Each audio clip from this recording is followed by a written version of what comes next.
Hello everyone! Kakain lang po ng aming bebe. Nagtititrush po siya ngayon. Titrush sa private. Titrush sa...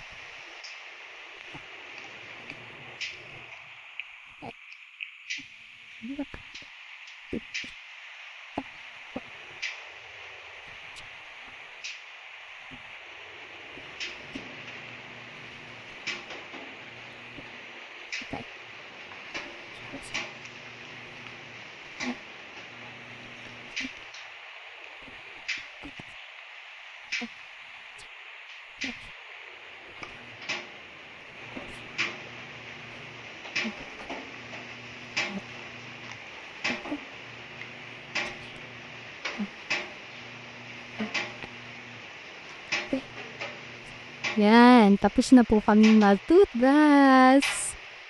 Yun lang po.